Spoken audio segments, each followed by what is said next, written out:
નમસ્કાર. શ્રીમદ ભગવદ્ ગીતાનું આપણા જીવનમાં શું કામ આટલું મહત્વ છે અને માત્ર એને ધાર્મિક દ્રષ્ટિએ પણ ન જોવું હોય કે તમે ઈશ્વરમાં માનો છો કે નથી માનતા, પણ તમારું જીવન તમારા માટે કેટલું મહત્વનું છે અને એ મહત્વનું જીવન છે તો એની રેસિપી શું એ બધું તમારે સમજવું છે તો તમે ભગવદ્ ગીતાને ક્યારેય ઇગ્નોર નથી કરી શકતા. એટલા માટે પહેલો અધ્યાય અર્જુન વિષાદ યોગથી લઈને 18મો અધ્યાય મોક્ષ સંન્યાસ યોગ સુધીની આખી સફર અમે એક એક શ્લોક અને એના વિશે વાત વિસ્તારથી કરેલી છે અને એના બધા જ એપિસોડ્સ અમારી ચેનલ પર ઉપલબ્ધ છે. પણ આજે ગીતા જયંતિ છે ને એટલે ફરી એકવાર ગીતા વિશે વાત કરવાનું મન થયું. શ્રીમદ ભગવદ્ ગીતા વિશે વાત કરીએ તો એ જેનો એક અંશ માત્ર છે એ મહાભારતને બહુ જ સરસ રીતે આજની પેઢીને પણ સમજાય, કોઈને બોરિંગ ન લાગે, મજા આવે એ રીતે બી.આર. ચોપડાએ બહુ સરસ વર્ષો પહેલાં એક સિરીઝ બનાવી અને અત્યાર સુધી મહાભારત પર બનેલી જેટલી પણ ફિલ્મ છે, જેટલી પણ સિરીઝ છે, સિરિયલ્સ છે, એ બધામાં બી.આર. ચોપરાનું મહાભારત બહુ સરસ છે. એનો અંત જ્યારે થાય છે, લગભગ એનો છેલ્લો એપિસોડ છે, ત્યારે એમાં એક બહુ સરસ વાત એમણે કહી છે કે એ ગીતના સ્વરૂપમાં આવે છે. જો કુછ હૈ સંસાર મેં, જો કુછ હૈ સંસાર, જો કુછ હૈ સંસાર મેં, જો કુછ હૈ સંસાર, इसी कथा में कह दिया वेद व्यास ने सार. गीत हम गाते युगों से नए युग का करे સ્વાગત, કરે સ્વાગત. એમાં એમણે બહુ સરસ રીતે એ પણ પ્રસ્થાપિત કર્યું કે મહાભારત એ શાંતિનો સંદેશ છે. એના શબ્દો પણ બહુ સરસ છે કે જેમાં એવું કહેવાયું કે મહાભારત સા યુદ્ધ ન હો અન્યાય કી કોઈ બાત, હમ હોલે ઉસકે સાથ કરે જો કૃષ્ણ કે જૈસી બાત, મહાભારત હૈ શાંતિ કા સંદેશ. અને એનો અર્ક શેમાં છે, એનું હૃદય શેમાં છે તો 18 અધ્યાય 18 દિવસે જે શ્રી કૃષ્ણના મોઢે ગવાઈ, અર્જુનના પ્રશ્નોના અંતે જેનો જવાબ મળ્યો એ શ્રીમદ ભગવદ્ ગીતામાં છે. શ્રીમદ ભગવદ્ ગીતા ખાલી અર્જુનને શોક ઉત્પન્ન થયો અને પછી ભગવાને અર્જુનને સમજાવ્યું કે અર્જુન યુદ્ધ કરી લે અને અર્જુને યુદ્ધ કર્યું અને મહાભારત થયું અને નહીં બસ યુદ્ધ કરવાનું જ છે. શ્રીમદ ભગવદ્ ગીતા માત્ર આટલી નથી. શ્રીમદ ભગવદ્ ગીતાનો કોઈ પણ એક રેન્ડમ શ્લોક ઉઠાવીને હું એવું કહું કે ગીતા આવું કહેવા માંગે છે તો એનો કોઈ મતલબ નથી.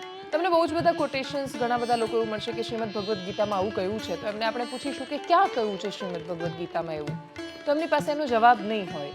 એટલે એક કબીરના દોહા જેવું છે કે શ્રીમદ ભગવદ્ ગીતા કે કબીરના દોહા કે કોણે આ કહ્યું છે એના નામે બહુ બધી વાતો ચાલતી હોય છે. જો તમારે વાતોમાં નથી ફસાવવું અને તમારે ખરેખર તમારા દ્રષ્ટિકોણથી સમજવું છે, હું શ્રીમદ ભગવદ્ ગીતાને મારા જીવનના પરિપ્રેક્ષ્યમાં સમજું છું. તમે એને સમજો તો અલગ રીતે સમજતા હો છો. અને એટલે જ એનો એક માત્ર સિમ્પલ સરળ રસ્તો છે કે શ્રીમદ ભગવદ્ ગીતાને યથાસ્થિતિ વાંચો. યથાસ્થિતિ વાંચવાનો મતલબ એ છે કે ભાષાંતર પણ એના પર પણ ઓછો મદાર રાખો. સંસ્કૃતને સમજો, સંસ્કૃત બની શકે ત્યાં સુધી સમજો અને નથી ખબર પડતી ત્યાં એને ટ્રાન્સલેટ કરો. કોઈ પણ પુસ્તક તમને, એટલા માટે હું શ્રીમદ ભગવદ્ ગીતાનું બહુ બધા એના અલગ અલગ વર્ઝન છે, તમને જે ગમે છે એ તમે વાંચો અને એને સમજવાની કોશિશ કરો. આજે એકદમ સંક્ષિપ્તમાં મને થયું કે આપણા બાળકોને 18 અધ્યાયના નામ ખબર હોવી જોઈએ એટલીસ્ટ. એમાં આવતા પાત્રો વિશે, ઘટનાઓ વિશે, એમાં શું કહેવામાં આવ્યું છે એના વિશે થોડી ઘણી ખબર હોવી જોઈએ.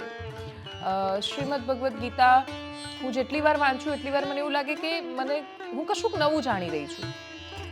એવું લાગે જ નહીં કે આ પહેલાં તો વાંચેલું જ છે, ખબર જ છે. એટલે શ્રીમદ ભગવદ્ ગીતા એક દિવસમાં વાંચી જવાની કે એના શ્લોક મને કેટલા મોઢે આવડે છે એની કોઈ સ્પર્ધાનો સવાલ જ નથી. આ શ્રીમદ ભગવદ્ ગીતા દરેક સ્પર્ધાથી ઉપર છે અને એટલે જ તમને આજે એકદમ થોડું, ખબર નહીં, હું તમને કોઈ એક એપિસોડમાં તો સમજાવી પણ નથી શકવાની, પણ છતાંય થોડું રૂબરૂ કરાવવાની કોશિશ કરવી છે. તમને શ્રીમદ ભગવદ્ ગીતા સાથે થોડા જોડવાની કોશિશ કરવી છે. આ એવી સફર છે કે જે દરરોજ એક સરસ મજાના પાણીમાં તમે ડૂબકી લગાવતા હોવ અને પછી ફ્રેશ થઈને બહાર આવતા હોવ. તમારા મનના ઉઠતા દરેક પ્રશ્નોનો જવાબ તમને એમાં મળે છે. આ રેસીપી છે, આ ગળપણમાં વાંચવાની કોઈ પુસ્તક છે જ નહીં.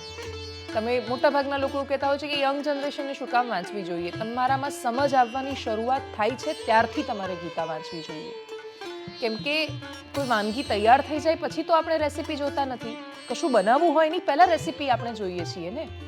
કાર લાવીએ એના પછી આપણે મેન્યુઅલ બુક ખોલીએ અને પછી આપણે કાર બગડી જાય ને પછી મેન્યુઅલ બુક ખોલીએ કે ભાઈ આમાં તો કહ્યું હતું કે આવું નહીં કરવાનું, તો એનો કોઈ મતલબ નથી. એટલે શ્રીમદ ભગવદ્ ગીતા આપણા જીવનની એવી રેસીપી છે કે જે જીવનને ઘડતા પહેલાં વાંચવાની હોય. ગળપણ વાંચીશું તો એમાં તો પસ્તાવા સિવાય કશું રહેવાનું નથી.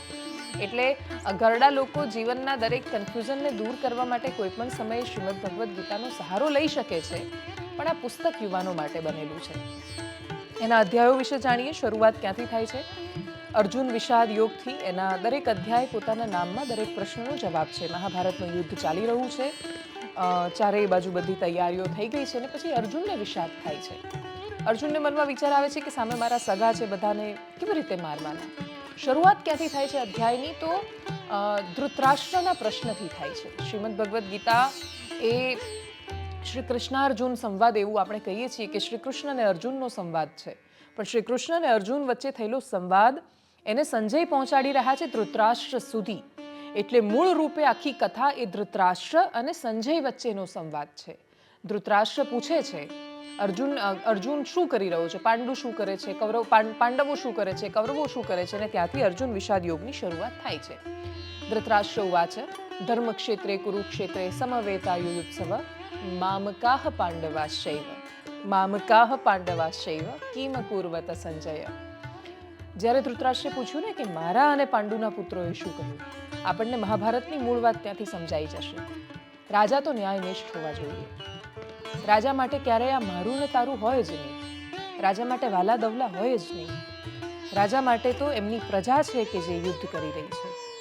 એ જે પૂછી રહ્યા હતા ધૃતરાષ્ટ્ર એ હસ્તિનાપુરના નરેશ હતા.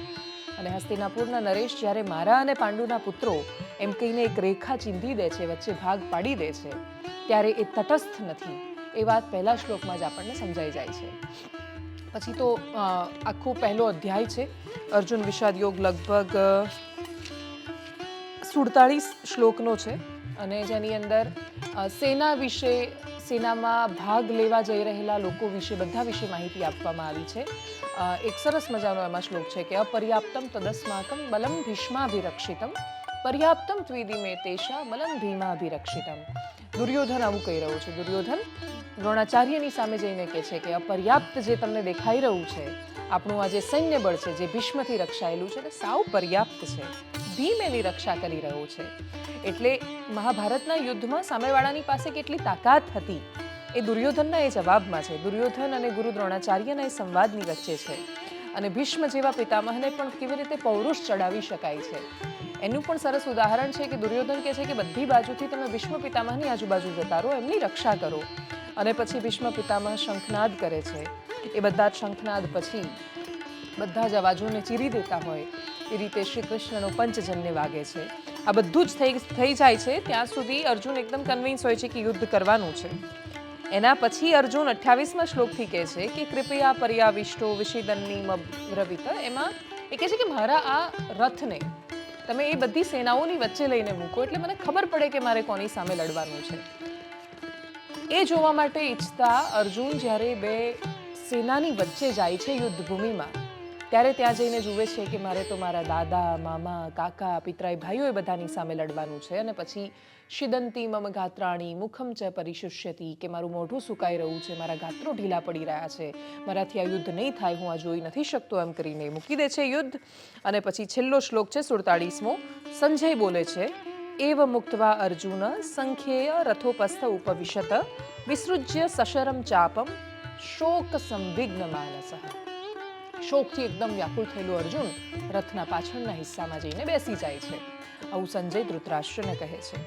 બીજો અધ્યાય સાંખ્ય યોગ છે. બહુ જ વિસ્તારથી આ અધ્યાયને સમજવા જેવો છે. શ્રીમદ ભગવદ્ ગીતાના ખૂબ મહત્વના અધ્યાયોમાંથી કદાચ જો તમારે શ્રીમદ ભગવદ્ ગીતાને સમજવી છે તો પહેલો અધ્યાય પછી 72 શ્લોકનો, એટલે બહુ જ લાંબો એ અધ્યાય તમે સ્કીપ કરશો તો જો તમે સાંખ્ય યોગ નથી વાંચતા તો તમને કોઈ અધ્યાય નહીં સમજાય. આપણા રોજિંદા જીવનમાં આપણે જેટલા શ્લોક ગીતાના જાણીએ છીએ મોટાભાગના શ્લોકોનો આમાં જ સમાવેશ થાય છે. અને આટલો બધો વિશાળ છે એટલે એની અંદર આત્માની થિયરી સૌથી પહેલા ભગવાન આ અધ્યાયમાં કહે છે, જેમાં એ કહે છે કે નૈનમ છિંદંતી શસ્ત્રાણી નૈનમ દહતી પાવકઃ ન ચૈનમ ક્લેદયંતી આપો ન શોષયતી મારુતઃ. આત્મા જેને બાળી નથી શકાતો, પવન જેને સુકાવી નથી શકતો, આત્મા વિશે ઘણી બધી બાકીની બધી વાતો પણ કરે છે એમાં ભગવાન. અને પછી ધીરે ધીરે એ સમજાવવાની કોશિશ કરે છે અર્જુનને કે કર્મથી એમ મુક્તિ નથી મળી જતી. કર્મ છોડી દેવાનો મતલબ એવો નથી હોતો કે ભાઈ બસ હવે હું બેસી ગયો, કેમ કે એ તો શક્ય જ નથી તમે કર્મથી મુક્ત થઈ શકો. તમે કશું નથી કરતા એ પણ તમે કોઈ કર્મ કરી રહ્યા છો, એટલે તમે પ્રકૃતિના સ્વભાવથી તમે મુક્ત નથી થઈ શકતા.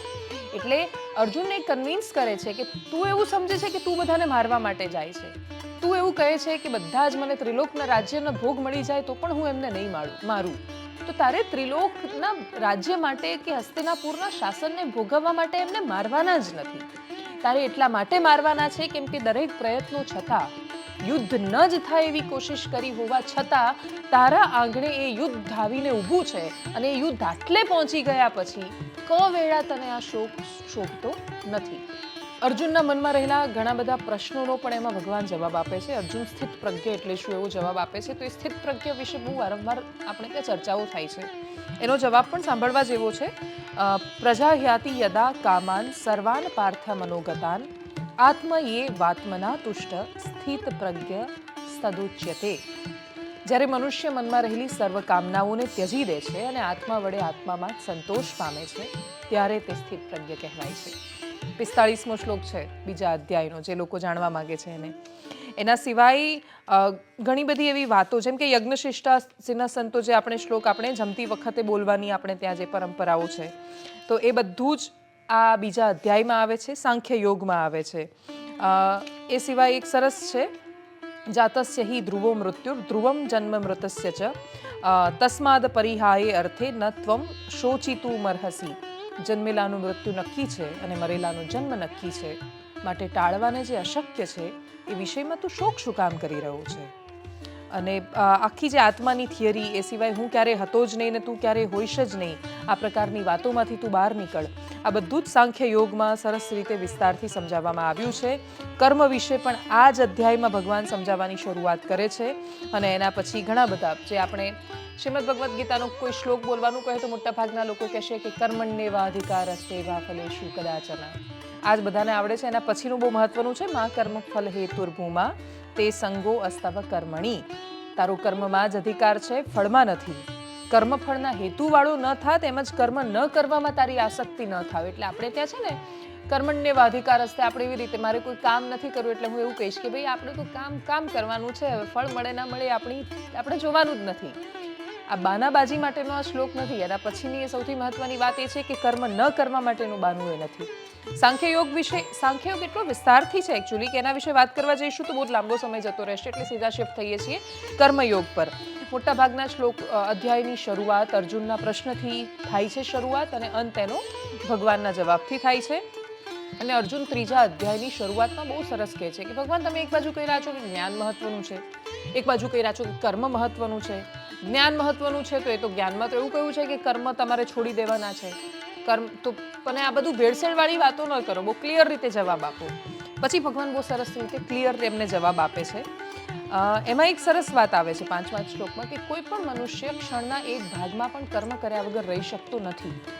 એ પ્રકૃતિથી બંધાયેલું છે, અને તમે કર્મ માટે નથી રહી કર્મ વગર નથી રહી શકતા. એનો મતલબ એ થાય છે કે તમારે એ કર્મ ફળની ઈચ્છાનો ત્યાગ કરવાનો છે.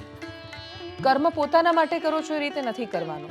આપણે જે જમતા પહેલા શ્લોક, ત્રીજા અધ્યાયનો 13મો શ્લોક, યજ્ઞશિષ્ટાંસિન સંતો મુચ્યંતે સર્વકલ્વિષૈ પૂજ્યંતે ત્વગમ પાપા તે પચંત્યાત કારણાત. આપણે જે ભોજન જમીએ છીએ એ ભોજન માટે આપણે ખાલી આપણા માટે રાંધીને જમી લઈએ છીએ તો એ આપણે પાપ સિવાય કશું નથી કરતા, એવું ભગવાન કહેવા માંગે છે. એવું કહે છે કે યજ્ઞમાંથી વધેલું જમનાર સત્પુરુષો સર્વ પાપોથી મુક્ત થાય છે, પણ જે પાપીઓ ખાલી પોતાના માટે રાંધે છે તેઓ પાપ જ ખાય છે. એ શું કહેવા માંગે છે? આપણે કોઈ પણ કર્મ કરીએ છીએ એ કર્મના સેન્ટરમાં શું છે. એટલે હું કામ કરી રહી છું તો મારું કામ શું છે? હું પૈસા કમાવા માટે કામ કરું છું કે હું કામ કરું છું સમષ્ટિના કલ્યાણ માટે? મારા સેન્ટરમાં સમષ્ટિ છે, મારા સેન્ટરમાં મારું કર્મ છે. હું એટલા માટે કર્મ કરી રહી છું કેમ કે એ મારું કર્તવ્ય છે. એના પછીનું જે પરિણામ છે બાય પ્રોડક્ટ છે. એટલે કર્મ ફળ છે એ તો તમને મળવાનું છે. તમે કશું કર્મ કર્યું એટલે એનું પરિણામ તમને મળવાનું છે. પણ જો તમે પરિણામ મેળવવા માટે જ કર્મ કરી રહ્યા છો તો પછી એ કર્મ તમને તમારે એના બંધનમાં લેપવા સિવાય કશું નથી કરવાનું. એનો સાર ટૂંકમાં કર્મ યોગનો આવો છે. એના પછી અધ્યાય 4 કર્મ બ્રહ્માર્પણ યોગ, એનું નામ છે, એની અંદર જ એનો જવાબ છે. કર્મ તો કરો, પણ કર્મ તમે કોને અર્પણ કરી શકો છો? એટલે આપણે જે રૂટીનમાં આપણી ભાષામાં સમજીએ, અર્જુનની દ્વિધા પણ આપણે છોડી દઈએ. મોટા ભાગના લોકો કામ શેના માટે કરે છે? એટલે આપણે, જેમ કે હું અમારી ઓફિસમાં ઘણી વાર કહેતી હોઉં કે સેલેરી છે તમારી બાય પ્રોડક્ટ છે. તમે કામ કરી રહ્યા છો નિષ્ઠાથી પોતાનું કામ કરવા માટે. તમારે જો કામચોરી અટકાવી છે, તમારે જો પોતાના કામને પ્રામાણિક રહેવું છે, તમારે પોતાના વતનને પ્રામાણિક રહેવું છે, તો એ પ્રામાણિકતા જ તમને શ્રીમદ ભગવદ્ ગીતામાંથી શીખવા મળે છે. એટલે મારી પાસે તો એનો જવાબ એ જ છે કે હું મારા કામને તો જ પ્રામાણિક છું જો હું સમજું છું કે એ મારું કર્તવ્ય છે. જો હું ખાલી પરિણામ માટે કામ કરતી હોઉં તો મારે બંધ કરી દેવી જોઈએ મારી ચેનલ પણ, કેમ કે દરેક વખતે આપણા ધાર્યા પ્રમાણે પરિણામો નથી મળતા. આપણે કોઈ અપેક્ષાઓ રાખીએ છીએ તો આપણે દુઃખી થઈએ છીએ, એ પણ શ્રીમદ ભગવદ્ ગીતામાં જ કહ્યું છે, પણ ખાલી એટલો સાર એનો એ નથી. કર્મ બ્રહ્માર્પણ યોગ છે, જેમાં ભગવાન કહી રહ્યા છે કે અવિનાશી યોગ મેં સૂર્યને કહ્યો હતો, સૂર્યએ મનુને કહ્યો, મનુને ઈક્ષ્વાકુને કહ્યો, એ રીતે આખું અર્જુનને કન્વિન્સ કરવા માટે ટૂંકમાં એવું સમજાવી રહ્યા છે કે આની પહેલાં હું હતો, તારી પહેલાં પણ તું હતો, અને એટલા જ માટે હવે કર્મનું તત્વ જાણ, અકર્મનું તત્વ જાણ, વિકર્મનું તત્વ જાણ, કેમ કે કર્મની ગતિ ગહન છે. પછી ભગવાન કર્મ, અકર્મ, વિકર્મ એ બધા જ વિશે આની અંદર વિસ્તારથી સમજાવે છે. ચોથો અધ્યાય છે કર્મ બ્રહ્માર્પણ યોગ, અને પછી કહે છે એમાં બહુ સરસ છે જે 35મો શ્લોક છે કે હે પાંડવ, એ જ્ઞાનને પામ્યા પછી તું ફરી આ મોહ નહીં પામે, અને એ જ્ઞાન વડે સર્વ પ્રાણીઓને તું પ્રથમ પોતાના આત્મામાં જોઈશ અને મારામાં સર્વ પ્રાણીઓને જોઈશ. એટલે સૌથી પહેલો જે સંભાવ છે પ્રાણી માત્રને જોવાનો સંભાવ, કે સામેનું જે પ્રાણી છે એ જ મારામાં છે. આગળ જતાં શ્રીમદ ભગવદ્ ગીતાનો જ એક શ્લોક છે કે સર્વસ્ય ચાહમ હૃદિ સન્નિવિષ્ટ, હું દરેકના હૃદયમાં છું. આ વાત ઓલમોસ્ટ દરેક અધ્યાયમાં ભગવાને કરી છે કે દરેક મારામાં છે, હું દરેકમાં છું. પરસ્પર સંબંધોથી જ આ બધી વાતો બને છે. અને જે 42મો શ્લોક છે ચોથા અધ્યાયનો, એમાં એવું કહ્યું છે કે માટે હે ભારત, અજ્ઞાનથી ઉત્પન્ન થયેલા અને હૃદયમાં રહેલા આ સંશયને પોતાની જ્ઞાનરૂપી તલવાર વડે છેદી દે. બ્રહ્માર્પણ કર્મયોગનું તું આચરણ કર અને ઉત્તિષ્ઠ ભારત, ઊભો થા ભારત અને યુદ્ધ કર. યોગમાં તિષ્ઠો ઉત્તિષ્ઠ ભારત. દરેક અધ્યાયનો અંત આ રીતે થતો હોય છે કે ઓમ તત્સત ઇતિ શ્રીમદ ભગવદ્ ગીતા સુપનિષત્સુ બ્રહ્મ વિદ્યાયા યોગ શાસ્ત્રે શ્રી કૃષ્ણ અર્જુન સંવાદે કર્મ બ્રહ્માર્પણ યોગો નામ ચતુર્થો અધ્યાય. ચોથો પાંચમો છે કર્મ સંન્યાસ યોગ. સંન્યાસનો મતલબ થાય છે મુક્તિ. સંન્યાસનો મતલબ થાય છે કશું ત્યજી દેવું, મુક્ત થઈ જવું એનાથી. અને કર્મ સંન્યાસનો મતલબ થાય છે કે કર્મ કર્યા પછી એના ફળથી મુક્ત થઈ જવાની વાત છે.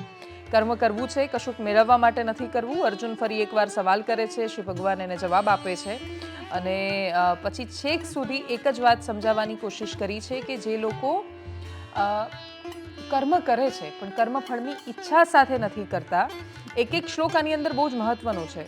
એનો 21મો શ્લોક છેલ્લો શ્લોક છે, જે હું તમને સમજાવી રહી છું કે ભોક્તારમ યજ્ઞ તપસામ સર્વલોક મહેશ્વરમ સૂર્યદમ સર્વભૂતાનામ જ્ઞાત્વા મામ શાંતિ મૃચ્છતિ. તે યજ્ઞો અને તપના ભોગતા સર્વ લોકોના મહેશ્વર અને સર્વ પ્રાણીના મિત્ર એવા મને જાણીને શાંતિ પામે છે. દરેક વિશે સમજાવે છે. એ લોકો પ્રાણ અને અપાનને સમાન કરે છે અંદર ચાલતા. એટલે આપણી નાકની અંદર પ્રાણ અને અપાન, આપણી જે બે નાસિકાઓ વિશે વાત કરવામાં આવે છે. તમને ખબર હોય તો આપણી એક નાસિકા છે શ્વાસ લે છે અને બીજાથી ઉચ્છ્વાસ આવે છે. એ બંનેને જે લોકો સમાન અવસ્થામાં, યોગની અવસ્થાની અંદર બહુ સરસ રીતે સમજાવી છે. એ યોગની અવસ્થા પ્રાપ્ત કરવા માટે સૌથી પહેલાં તમારે તમારા પ્રાણને તમારા કંટ્રોલમાં લાવવા પડે છે. અને તમારા શ્વાસને તમે જ્યારે તમારા કંટ્રોલમાં લાવી શકો છો તો એના પછી તમે ધીરે ધીરે તમારી ઈચ્છા, તમારો ભય, તમારો ક્રોધ એ બધા પર તમે રાજ કરતા હો છો. મોટાભાગે આપણો સ્વભાવ, આપણા દુર્ગુણો, આપણી દુર્બળતા આપણા પર રાજ કરે છે. આપણો સ્વભાવ જ આપણા મોટા ભાગે આપણા પર, આપણે પરિસ્થિતિઓને આધીન હોઈએ છીએ. પરિસ્થિતિ આપણા આધીન નથી થઈ શકતી. પરિસ્થિતિઓ પ્રમાણે આપણે નિર્ણય લઈએ છીએ. ઇમોશનલ હોઈએ તો ઇમોશનલ વાતો કરીએ, ગુસ્સામાં હોઈએ તો ગુસ્સાની વાતો કરીએ. જ્યારે પ્રાણ અપાન સમાન કરી શકીએ છીએ ત્યારે જ નિર્ણયો લઈ શકીએ છીએ. આ જે ચોથો પાંચમો અધ્યાય છે એ વાતમાં બહુ સરસ રીતે જવાબ છે કે જ્યારે તમે જીવનમાં કોઈ પણ રીતે કન્ફ્યુઝ થાઓ છો, નિર્ણય નથી લઈ શકતા, તો તમારા પ્રાણ અપાનને સમાન કરો. એ અવસ્થામાં બેસો, પોતાની જાતે વિચારો જ્યારે તમે ભયથી, ક્રોધથી, દરેક અવસ્થાથી પર છો. અને જીવનનું એક બહુ સરળ મર્મ તમારે એ સમજવો પડશે કે મૃત્યુ નિશ્ચિત છે અને છતાંય ક્યારે આવશે એકદમ અનિશ્ચિત છે. તમને નથી ખબર તમારું ક્યારે મૃત્યુ થવાનું છે. આપણે મોટે ભાગે આવતીકાલે હું આ કરીશ તો એના પછી 5 દિવસ પછી આ થશે ને 1 મહિના પછી આ કર્મોના આપણે કોઈ નિર્ણયો મોટા ભાગે એટલે નથી લઈ શકતા કેમ કે એના પછી આવનારી પરિસ્થિતિઓ આપણને ડરાવી મૂકે છે. આપણે ધારી લઈએ છીએ કે આવું થવાનું છે, પણ આપણે જો પ્રાણ અપાન બંનેને સમાન અવસ્થામાં લાવીને નિર્ણય કરીશું તો આપણે દરેક ડરથી, ભયથી, સંભાવનાઓના આપણા મનમાં ચાલી રહેલા યુદ્ધોથી ઉપર હોઈશું.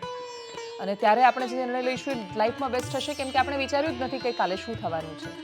આપણે ક્યારેય એવું વિચારતા જ નથી કે કાલે તો આપણે હું નહીં પણ હોઉં. સંભાવના તો એ પણ છે કે હું નિર્ણય લઈ રહી છું કે આ કરીશ તો આજથી 5 વર્ષ પછી મારી સાથે આવું થઈ શકે છે, પણ હું ક્યારેય એ સંભાવના પર તો ધ્યાન જ નથી આપતી કે આ નિર્ણય લઈશ કાલે હું નહીં પણ હોઉં. એ પણ તો પૂરી સંભાવનાઓ છે. એટલે એ બધી જ સંભાવનાઓના યુદ્ધોમાંથી બહાર આવીને જીવનમાં જો કન્ફ્યુઝ છો, નિર્ણય નથી લઈ શકતા, તો કેવી પરિસ્થિતિમાં નિર્ણય લેવો એ દ્વિધાની આપણા દરેકના મનમાં ચાલે છે સંઘર્ષો. શું કરવું, શું ન કરવું, ના જીવવું, કેવી રીતે જીવવું, કોની સાથે રહેવું. સામાન્ય એક નોકરી બદલવાના નિર્ણયમાં આપણને એટલા કન્ફ્યુઝન થાય છે, છોકરીમાં કન્ફ્યુઝન થાય છે, શું જમવું એના કન્ફ્યુઝન છે આપણે. એટલે ટૂંકમાં આપણે બહુ કન્ફ્યુઝ જીવો છીએ.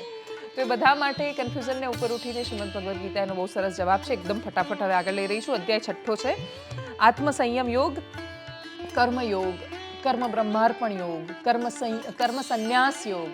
એ બધું સમજાવ્યા પછી હવે ભગવાન આત્મસંયમ યોગ સમજાવે છે, ને એમાં શ્રી ભગવાનના એક શ્લોકથી શરૂઆત થાય છે, અને એમાં આવે છે શબ્દ કર્તવ્ય કર્મ. કર્મ તો બહુ બધા છે, હું ગમે તે કરીશ એ જીવનમાં કહેવાનું તો કર્મ જ છે, પણ એક છે કર્તવ્ય કર્મ. કર્તવ્ય કર્મ જે શબ્દ છે એ શ્રીમદ ભગવદ્ ગીતાનો ઘણા ખરા અંશે સાર છે. એવા કર્મો કે જે કર્તવ્ય છે, અને જે કર્તવ્યો છે, જે કર્મો આપણા ભાગમાં આવ્યા છે, એને જો આપણે પ્રામાણિકતાથી નથી કરી શકતા, શું મળશે, શું નહીં મળે, આવું કરીશ તો આવું થશે, એવું વિચારીને, ડરીને, ઝૂકીને, આવનારા ભવિષ્યની સતત ચિંતા કરીને, એવું ભવિષ્ય જે આપણા હાથમાં છે જ નહીં, અને છતાંય સતત એની ચિંતા કરીને આપણે નિર્ણયો નથી લઈ શકતા, તો પછી આપણને ઘણી બધી રીતે પછી કોઈ એનો સંન્યાસ શબ્દનો મતલબ નથી રહેતો. જે લોકો સંન્યાસીઓ છે એ પણ નથી વિચારતા કે સંન્યાસીઓ સંકલ્પો નથી કરતા. સંન્યાસનો તો મતલબ જ મુક્તિ થાય છે, કર્મથી મુક્તિ નહીં. સંન્યાસનો મતલબ ભગવા વસ્ત્રો ધારણ કરીને જંગલમાં જતું રહેવું એવું નહીં.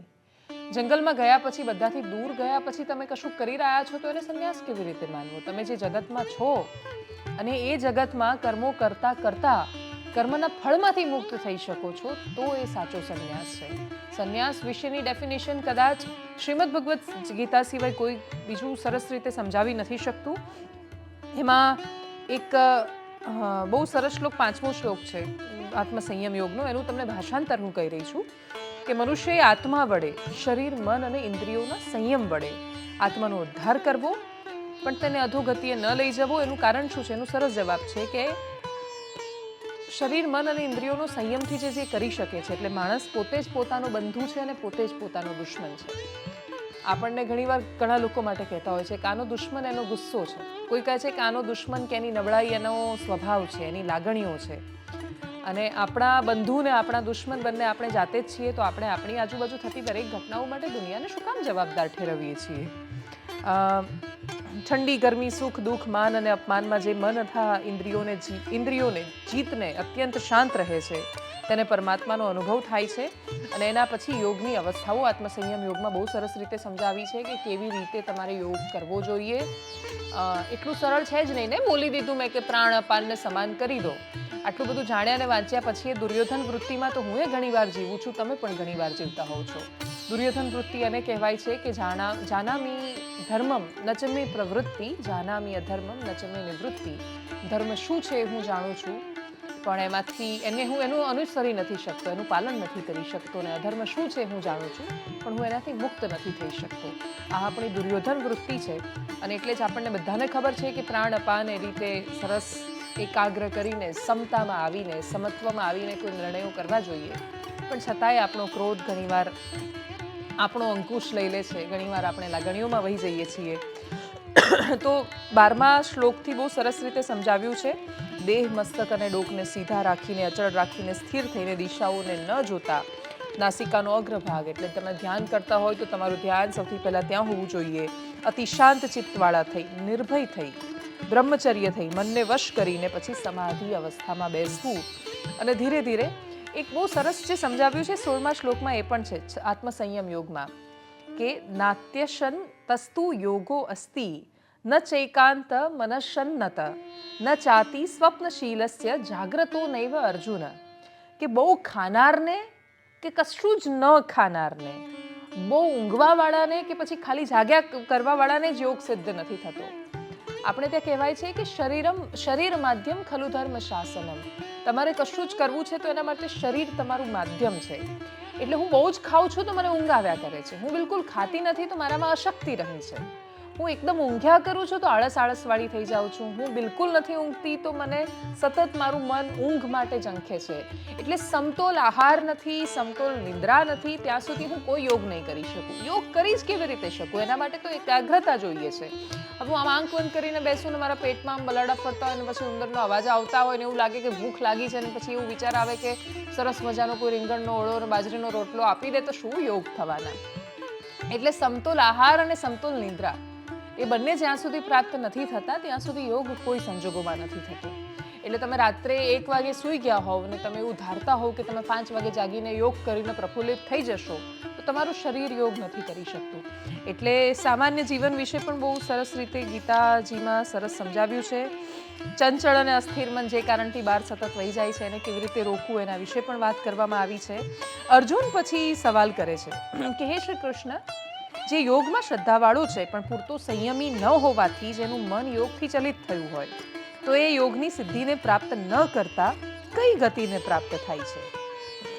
આ જે છે એ બહુ સરસ છે. ઉભયભ્રષ્ટ એક શબ્દ વાપર્યો છે એમાં કે મને શ્રદ્ધા છે યોગમાં પણ મારું મન બહુ ચંચળ છે, એટલે હું આમ કરવા બેસું છું તો યોગ જ, પણ પછી મારું મન દૂર જતું રહે છે તો પછી મારી સાથે શું થાય છે? તો એમાં બહુ સરસ ભગવાને બહુ સરસ એનો જવાબ આપ્યો છે કે હે પાર્થ, આ લોકમાં કે પરલોકમાં તેનો વિનાશ જ નથી, કેમ કે હે तात શુભ કર્મ કરનારો કોઈ મનુષ્ય દુર્ગતિ પામતો જ નથી. એટલે ઘણા બધા લોકો એવું કહે છે ને કે તમે ઉપવાસ શરૂ કર્યો, તમારી આવી ઈચ્છા હતી ને પછી તમે ન કર્યો, તમને પાપ લાગશે, તમે યોગ તમારાથી થાય તો જ કરવા બેસવાના. તો થશે કે નહીં એ તો કરવા બેઠા પછી ખબર પડે છે આપણને. આપણે કરી શકશું કે નહીં એ પણ કંઈક શરૂઆત કર્યા પછી ખબર પડશે. એટલે હું શરૂઆત કરીશ ને મારાથી નહીં થાય એમ માનીને જે લોકો કરતા જ નથી એ લોકો માટે પણ બહુ સરસ જવાબો છે. 7મો અધ્યાય જ્ઞાન વિજ્ઞાન યોગ છે. અને હા, તમારી પાસે જ્ઞાન છે, તમારી થિયરી છે, અને વિજ્ઞાન છે તમારું પ્રેક્ટિકલ છે. અને બહુ સરસ રીતે સમજાવવામાં આવ્યું છે જેની અંદર વિજ્ઞાનને અનુભવ જ્ઞાન કહ્યું છે. અનુભવ એવું જ્ઞાન કે એક જ્ઞાન છે, એક થિયરી હતી મારી પાસે કે કાગળ ને બિલોરી કાચ અને સૂર્યને આમ રાખવાથી આગ લાગે છે, પણ એ ખાલી જ્ઞાન છે. જ્યારે હું એને પ્રેક્ટિકલ કરું છું, એ અનુભવ જ્ઞાન બને છે, ત્યારે એ મારા મગજમાં છપાઈ જાય છે. મને એ યાદ રખાવવું જ નથી પડતું, એ મારા મગજમાં સાવ સરળ રીતે ચોંટી ગયું છે. એટલે જ્ઞાન વિજ્ઞાન યોગ અને સરસ રીતે સમજાવવામાં આવ્યો છે કે હજારો મનુષ્યોમાંથી કોઈક જ એવું છે કે જે સિદ્ધિ માટે યત્ન કરે છે, અને યત્ન કરનારા સિદ્ધોમાં પણ કોઈક જ એવું છે કે જે મને સત્ય સ્વરૂપે જાણી શકે છે. પણ વિજ્ઞાન કોને કહેવાય? તમારી પાસેનું જ્ઞાન છે વિશિષ્ટ ત્યારે બને છે જ્યારે એ અનુભવમાંથી પસાર થાય છે. એટલે ખાલી ચોપડીઓ વાંચી દેવામાંથી કશું ફરક નથી પડતો. જો તમે અનુભવ નથી કરી શકતા એ વાતોનો તો તમને કોઈ જ મદદ થતું નથી. 7મો શ્લોક બહુ સરસ છે કે મત્તઃ પરતરમ. હું એને સીધું ભાષાંતર તમને કહી રહી છું કે મારાથી જુદું કશું જ નથી. દોરામાં મણકાઓના સમૂહની પેઠે આખું આ જગત મારામાં પરોવાયેલું છે. હે કુંતી પુત્ર, જળમાં રસ હું છું, ચંદ્ર અને સૂર્યમાં તેજ હું છું, સર્વ વેદોમાં પ્રણવ, પ્રણવ એટલે કે ઓમકાર હું છું, આકાશમાં શબ્દ, પુરુષોનું પુરુષત્વ હું છું, પૃથ્વીમાં ગંધ, અગ્નિમાં તેજ હું છું, સર્વ પ્રાણીઓમાં જીવન, તપસ્વીઓનું તપ હું છું. અર્જુન, સર્વભૂતોનું સનાતન બીજ હું છું, બુદ્ધિમાનોની બુદ્ધિ, તેજસ્વીઓનું તેજ હું છું, કામ અને રાગ વિનાના બળવાનોનું બળ હું છું, પ્રાણીઓમાં રહેલો ધર્માનું કુળ જે કામ છે, અન્નપાન આદિની ઈચ્છા એ હું છું. કામનો મતલબ ઈચ્છા થાય છે. અને પછી સાત્વિક, રાજસિક અને તામસિક ભાવો વિશે વાત કરે છે, ભાવોની ઉત્પત્તિ વિશે વાત કરે છે. અને એક એક શ્લોક એનો અર્થ બહુ જ વધારે ડીપમાં છે ને એટલે જ હું એ બધા વિશે નથી જાણી રહી. એની અંદર આધિભૂત, આધિદૈવ અને આધિયજ્ઞ આ 3 વાતથી જોડે છે કે સાધિભૂતાધિદૈવમ મામ સાધિયજ્ઞમ ચયે વિદુ પ્રયાણ કાલે અપી ચ મામ તે વિદુર્યુક્ત ચેતસઃ. 30મો આ શ્લોક છે. હવે આ જ્યારે આનાથી છોડ્યું એટલે પછી આગળનો અધ્યાય અર્જુનના પ્રશ્નથી શરૂ થાય છે. અધ્યાય 8મો અક્ષર બ્રહ્મ યોગ. અર્જુન બોલ્યા, હે પુરુષોત્તમ, તે બ્રહ્મ શું છે, અધ્યાત્મ શું છે, કર્મ શું છે, આધિભૂત શું છે, આધિદૈવ શું છે? એક સાથે બેક ટુ બેક પ્રશ્નો પૂછે છે અર્જુન. અને પછી અક્ષર બ્રહ્મ યોગમાં એક વાત, અક્ષર એટલે જેનો નાશ નથી શક્ય, એ રીતે આખું એનો બહુ સરસ રીતે વિસ્તારથી જવાબ આપે છે.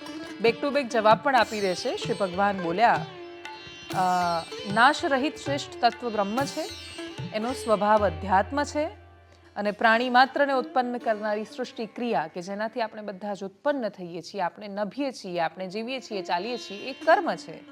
નાશવંત પદાર્થ છે, આધિભૂત છે.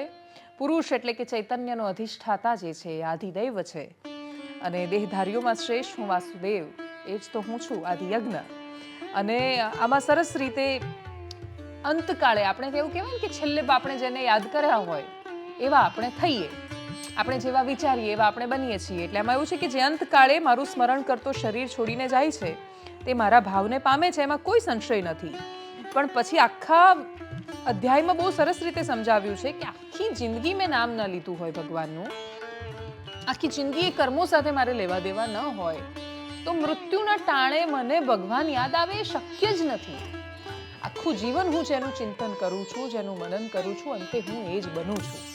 એટલે આખું જીવન જે વિષયોને હું વિચારતી જ નથી. આખું જીવન મેં એવું વિચાર્યું હોય કે મારે આ કરવું છે, તે કરવું છે, મેં આખું જીવન કર્મોની પાછળ હું દોડી હોઉં અને પછી અચાનક છેલ્લી ઘડીએ કોઈ શ્રીમદ ભગવદ્ ગીતાના 2 શ્લોક મને કહી દે ને મારી અંદર એ ચેતના પ્રગટે ને હું ઈશ્વરને યાદ કરતા કરતા ભજતા ભજતા મૃત્યુ પામું, એ શક્ય જ નથી. આપણે જેવા દરરોજ વિચારીએ છીએ એવા આપણે બનીએ છીએ. અધ્યાય 9મો છે રાજવિદ્યા રાજગુહ્ય યોગ. અને હવે આની અંદરથી ભગવાન એની શરૂઆત જ એ રીતે કરે છે કે એકદમ ગુહ્યમાં ગુહ્ય, જે ક્યારેય કોઈને નથી કહેવાયું એ જ્ઞાન હું તને કહેવાનો છું. અને હવે એના વિશે ભગવાન આખી સૃષ્ટિની સાયકલ સરસ રીતે સમજાવે છે એની અંદર કે હું સૂર્ય રૂપે તપું છું, વરસાદ રોકું છું અને વરસાદ વરસાવું છું. હે અર્જુન, અમૃત તથા મૃત્યુ, સત અને અસત હું જ છું. 3 વેદ જાણનારા, સોમરસ પીનારા નિષ્પાપ મનુષ્યો યજ્ઞ વડે પૂજીને સ્વર્ગની પ્રાપ્તિ ઈચ્છે છે. તેઓ પુણ્યના ફળરૂપ ઇન્દ્રલોકને પામીને સ્વર્ગમાં દેવતાઓના દિવ્ય ભોગો ભોગવે છે. પણ પછી આખરે એક દિવસ તો એ ભોગો, એ બધું જ પુણ્ય પૂરું થાય છે. પાછા મનુષ્ય લોકને પામે છે, પાછા વેદનો આશ્રય કરે છે, પાછા વિષયોની ઈચ્છા કરે છે. યજ્ઞ કરે છે તો સંતાનની પ્રાપ્તિ માટે કરે છે, યજ્ઞ કરે છે તો સ્વર્ગની આકાંક્ષા સાથે કરે છે, કોઈક પૂજા કરે છે તો પણ કોઈને કોઈ કશુંક મેળવવા માટે. બધા જ સકામ કર્મો થાય છે. એ સકામ કર્મોથી ઉપર ઉઠીને જ્યારે નિષ્કામ કામો થતા થાય છે ત્યારે એ મને પામી શકે છે, ધર્માત્મા થાય છે, શાશ્વત શાંતિ પામે છે. અને પછી એના વિશે ખાસી બધી વાત છે. 10મો યોગ છે વિભૂતિ યોગ છે. અને એકદમ હું ફટાફટ એના વિશે તમને એકદમ સંક્ષિપ્તમાં વાત કરી રહી છું. એમાં પણ બહુ બધા ગુણ સમજાવ્યા છે. જેમ કે બુદ્ધિર જ્ઞાનમ સંમોહમ, ક્ષમા સત્યમ દમઃ શમ, સુખમ દુઃખમ ભવો અભાવો, ભયમ ચાભયમ મેવ ચ, અહિંસા સમતા તુષ્ટિ તપો દાનમ યશો અયશઃ, ભવંતી ભાવા ભૂતાનામ મત એવ પ્રતિગ્વિતા.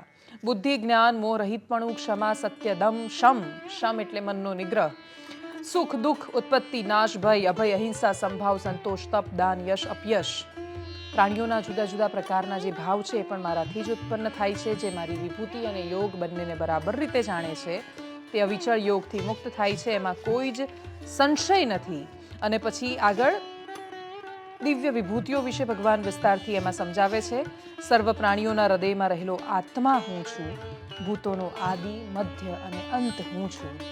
એ રીતે સમજાવ્યા પછી દરેકનું મહત્વ સમજાવ્યું છે કે વેદોમાં સામવેદ હું છું, દેવોમાં ઇન્દ્ર હું છું, ઇન્દ્રિયોમાં મન છું, પ્રાણીમાં ચેતના છું, રુદ્રમાં શંકર છું, યક્ષ અને રાક્ષસમાં કુબેર હું છું, વસુમાં પાવક હું છું, પર્વતમાં મેરુ હું છું, પુરોહિતોમાં મુખ્ય બૃહસ્પતિ હું છું, સેનાપતિમાં કાર્તિકેય છું, જળાશયમાં સાગર છું, મહર્ષિમાં ભૃગુ છું, વાણીઓમાં ઓમકાર છું, યજ્ઞમાં જપ છું, સ્થાવરમાં હિમાલય છું, વૃક્ષોમાં પીપળો હું છું, દેવર્ષિમાં નારદ હું છું, ગંધર્વોમાં ચિત્રરથ છું, સિદ્ધોમાં કપિલ મુનિ છું, ઘોડામાં ઉચ્ચૈશ્રવા હું છું, હાથીમાં એરાવત હું છું, મનુષ્યોમાં રાજા તું મને જાણ, આયુધોમાં વજ્ર હું છું, ગાયોમાં કામધેનુ હું છું, સંતાન ઉત્પન્ન કરનારો કામદેવ હું છું, સર્પોમાં વાસુકી હું છું, નાગમાં અનંત છું, જળચરમાં વરુણ છું, પિતૃઓમાં અર્યમાં અને વશ કરનારાઓમાં યમ હું છું.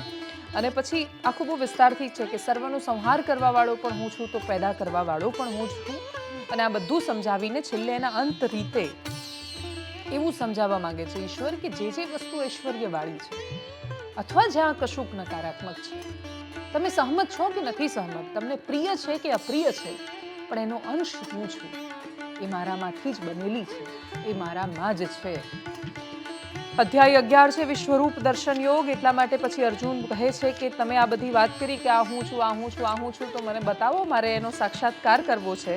અને શ્રીમદ ભગવદ્ ગીતામાં દર્શાવ્યા અનુસાર પ્રલયકાળના અગ્નિ જેવા વિકરાળ દાઢોવાળા વિશાળ એક સ્વરૂપનું નિર્માણ થાય છે. અને એને આખા વિશ્વરૂપનું જાણે દર્શન કરાવ્યું હોય એ રીતે બધા જ લોકોને દર્શન કરાવીને પછી ટૂંકમાં ભગવાન ભવિષ્ય બતાવે છે.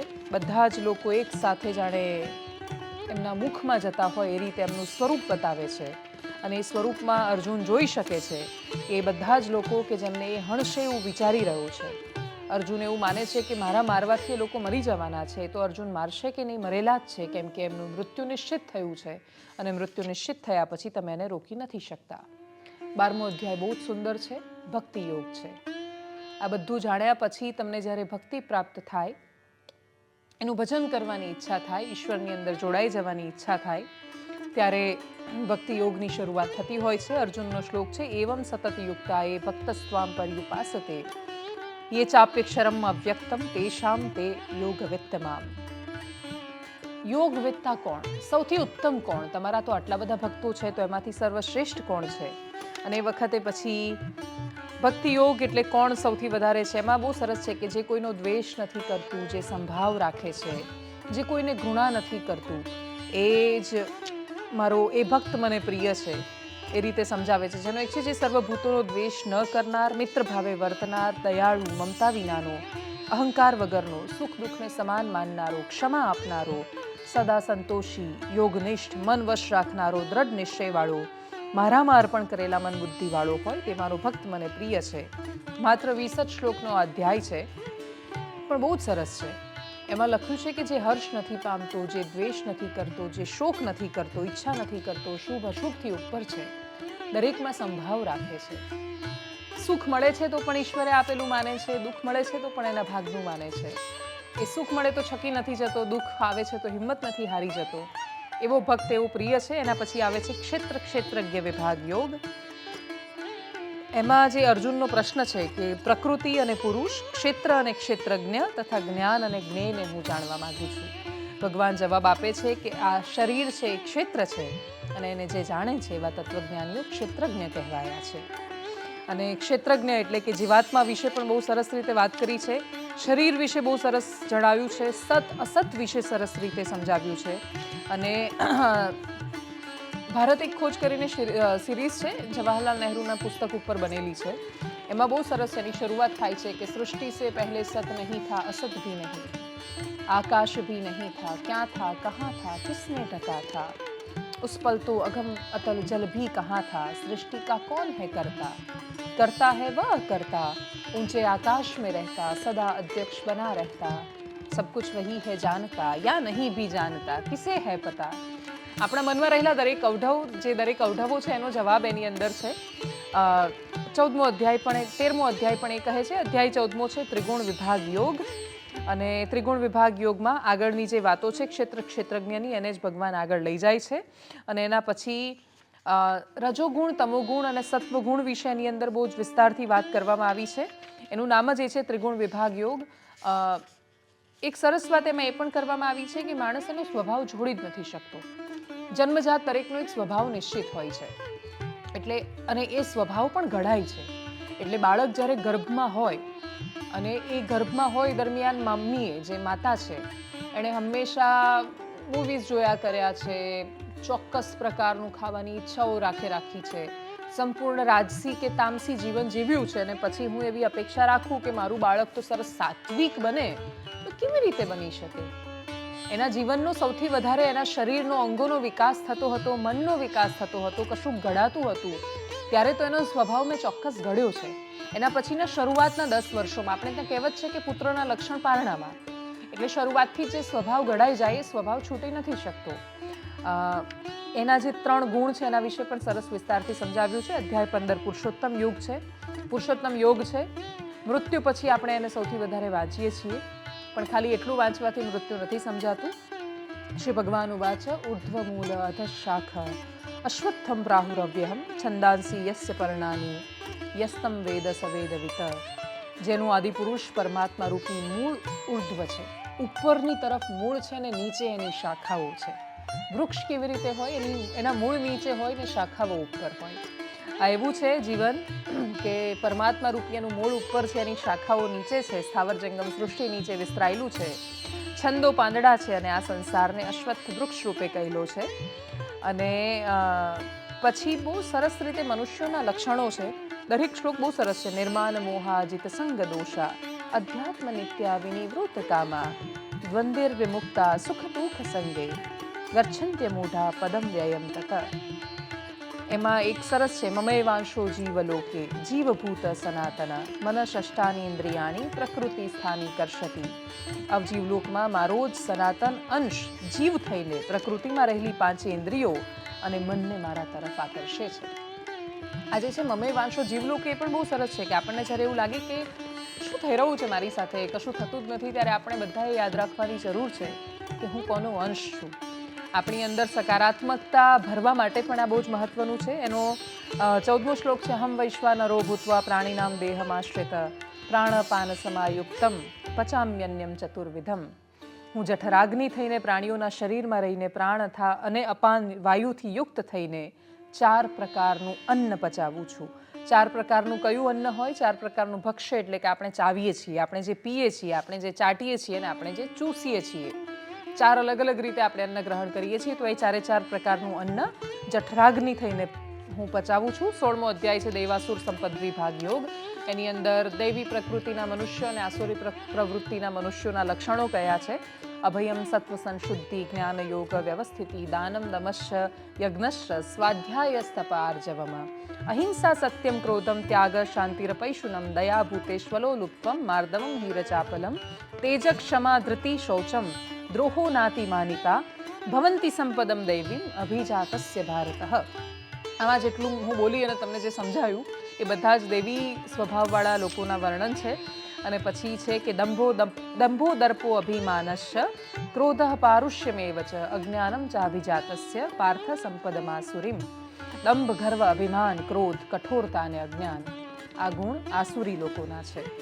અને પછી સરસ સુધી બધી એમાં એક બહુ સરસ છે કે દુનિયાના પ્રલય સુધી અથવા પોતાના મરણ સુધી જેની ચિંતાઓનો અંત જ ન આવે એવું બધું લઈને કામ અને ભૂખમાં જે લોકો પોતાનું સર્વસ્વ માને છે, જે લોકો સેંકડો આશારૂપી બંધનોથી બંધાયેલા છે, કામ ક્રોધને પરાયણ રહેનારા છે, સતત વિષયોનું ચિંતા કરે છે, એ લોકો વિશે સમજાવ્યું છે. 17મો અધ્યાય છે શ્રદ્ધાત્રય વિભાગ યોગ.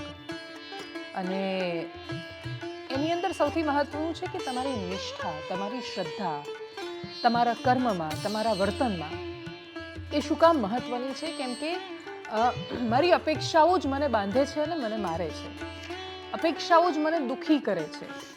એટલે હું જો સતત હું કોઈને દાન આપું છું પણ હું એવું માનીને આપું છું કે એને દાન આપવાથી મને પુણ્ય મળશે, તો હું સતત એવી અપેક્ષામાં રહું છું કે મેં આ કામ કર્યું છે એટલે મારું આ કામ થઈ જવાનું છે, એટલે મેં દાન આપ્યું છે તેની સામે મને કશુંક મળવાનું છે, અને પછી એ નથી મળતું તો હું દુઃખી થાઉં છું, પરેશાન થાઉં છું.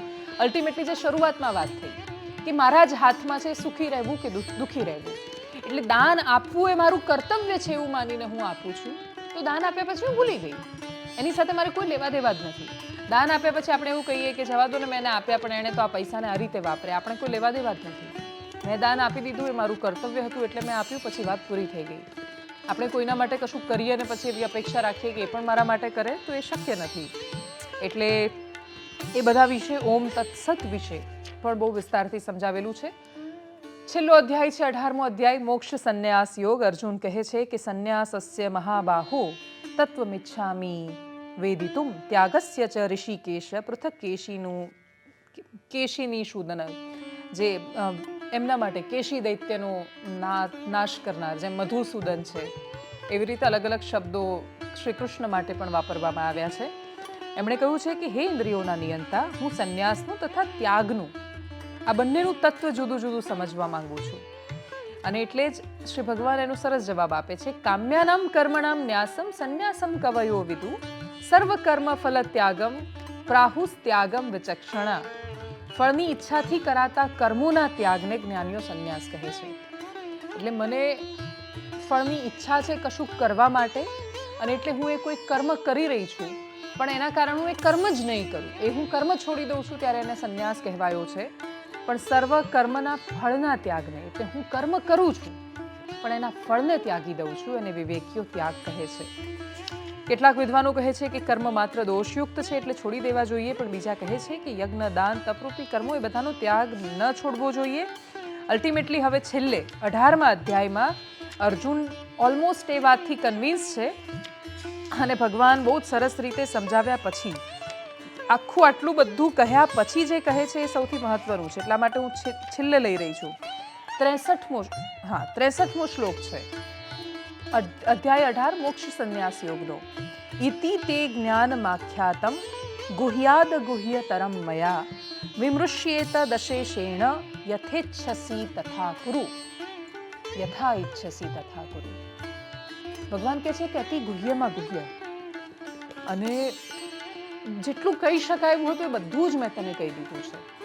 પણ આના પછી હવે તું આને પૂરેપૂરું વિચાર, અને એ પૂરેપૂરું વિચાર્યા પછી તને જે ઈચ્છા લાગે એ તું કર. આખા જીવનનો શ્રીમદ ભગવદ્ ગીતાનો આપણી આજુબાજુની દરેક માન્યતાનો સાર જ અને સંદેશ જ આ છે. આટલું સમજાવ્યા પછી ભગવાન એવું નથી કહેતા કે મેં આટલું બધું તને સમજાવ્યું તો તું કરતો જ નથી, કરવાનું જ છે, કેમ ન કરે. એની પોતાની વિવેક, બુદ્ધિ અને શક્તિ પર છોડે છે ભગવાન. મેં કોઈને કંઈ કહ્યું અને એટલે જે કરવા માટે બંધાઈ નથી જતું. એટલી છૂટ છે ધર્મમાં, એટલી એક્સેપ્ટન્સી છે, સ્વીકાર્યતા છે કે હું તને કહી રહ્યો છું એટલે તારે હવે કરવાનું નથી. મેં તને બધું જ કહી દીધું છે. એના પછી છેલ્લે તો એ તારો નિર્ણય છે કે તારે શું કરવું છે. યથા ઈચ્છસી તથા કુરુ. અને પછી તો અર્જુનનો નિર્ણય છે. છેલ્લો જે શ્લોક છે, અર્જુન બોલે છે, અર્જુનનો છેલ્લો શ્લોક છે કે નષ્ટો મોહ સ્મૃતિર્લબ્ધા ત્વત પ્રસાદાન અચ્યુત સ્થિતો અસ્મિગત સંદેહ કરીષ્યે વચનમ તવ. છેલ્લી વાત જ છે અર્જુનની વાત. ભગવાનની વાત ત્યાંથી પૂરી થાય છે કે યથા ઈચ્છસી તથા કુરુ. અર્જુન કહે છે કે કરીષ્યે વચનમ તવ. હે અચ્યુત, આપની કૃપાથી મારો મોહ નાશ પામ્યો છે, મેં સ્મૃતિ મેળવી છે, સંશય મુક્ત થયો છું હું, અને આપના વચન તમે જે કહ્યું એ પ્રકારે હું કરવા માંગુ છું. પછી સંજય બોલે છે, છેલ્લો શ્લોક છે, યત્ર યોગેશ્વર કૃષ્ણ યત્ર પાર્થો ધનુર્ધર તત્ર શ્રી વિજયો ભૂતિર્ધ્રુવા નીતિર મતિર મમ. જ્યાં યોગેશ્વર શ્રી કૃષ્ણ છે, જ્યાં ધનુર્ધારી અર્જુન છે, જ્યાં લક્ષ્મી, વિજય, ઐશ્વર્ય અને અવિચળ નીતિઓ છે, એવો મારો મત છે. ઓમ તત્સત ઇતિ શ્રીમદ ભગવદ્ ગીતા ઉપનિષત્સુ બ્રહ્મ વિદ્યાયા યોગશાસ્ત્રે શ્રી કૃષ્ણ અર્જુન સંવાદે મોક્ષ સંન્યાસ યોગો નામો અષ્ટાદશો અધ્યાય. આમ 18 અધ્યાય પૂરા નથી થતા. આ તો ગીતા જયંતિ છે એટલે મને ઈચ્છા થઈ કે એના વિશે કંઈક થોડીક વાત કરું તમારી સાથે, જે હું દરરોજ હમણાંથી નથી કરી શકતી. ઓલરેડી વિસ્તારથી ઘણી બધી વાતો કરેલી છે. દરેક વખતે વાંચતી વખતે કશુંક નવું જ સૂઝતું હોય છે અને નવું જ સમજાતું હોય છે. તો મને એવી ઈચ્છા, અપેક્ષા કે તમે જે પણ ગણો એ આ કર્મ કોઈ ફળની ઈચ્છા વગર, સાવ ફળની ઈચ્છા વગર નથી કર્યું. એવી આશા સાથે કર્યું છે કે ઘરડા લોકો આને વાંચે ન વાંચે, બાળકમાં સમજણ આવે છે ત્યારથી તમે એના હાથમાં કશું પકડાવો ન પકડાવો, એને કંઈક આપો કે ન આપો, એને તમે તમારો વૈભવ સંપત્તિ આપીને જાઓ કે ન આપીને જાઓ, એને શ્રીમદ ભગવદ્ ગીતા આપો અને એને સમજાવો કે કેટલો વિશાળ સમુદ્ર છે ને એમાંથી કેટલું કરી શકે છે, જીતી શકે છે. નમસ્કાર.